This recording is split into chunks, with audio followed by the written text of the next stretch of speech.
Before I explain how getting baptized, getting saved, and being born again are all interrelated, let me give a brief summary of what I have explained so far.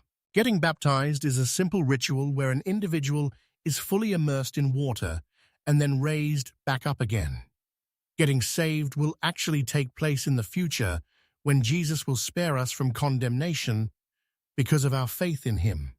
Being born again is an individual making a conscious decision to relinquish all hope in this life, doing so because of the inevitability of death, and then be solely purposed on living the new life that Jesus will give them.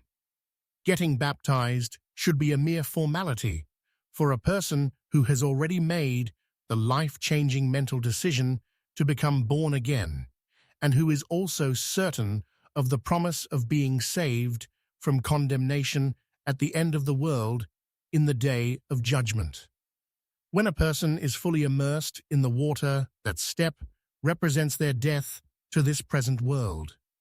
When they are raised out of the water again, that step signals that they now have a new life, just like Jesus had a new life after he was resurrected.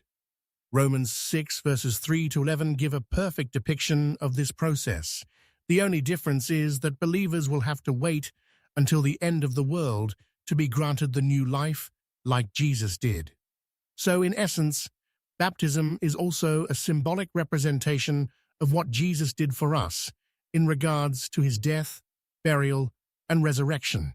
But in the case of a believer, a watery grave is necessary, since a believer must mentally become dead to this world before their actual real death.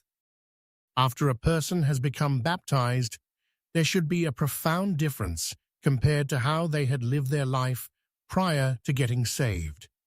Most people in this world prioritizes material gains and self-satisfaction, but a true believer's life now belongs to God, and the life they now live should prioritize doing the will of God.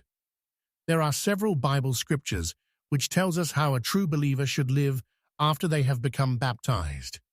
Here are a few: 2 Corinthians 5, verses 14 and 15, Galatians 2, verse 20, Romans 12, verses 1 and 2. Jesus in Matthew 4 also demonstrated to us how we should live our lives after we have become saved, born again, and baptized. His encounter with the devil immediately after he was baptized shows us how to walk in the Spirit.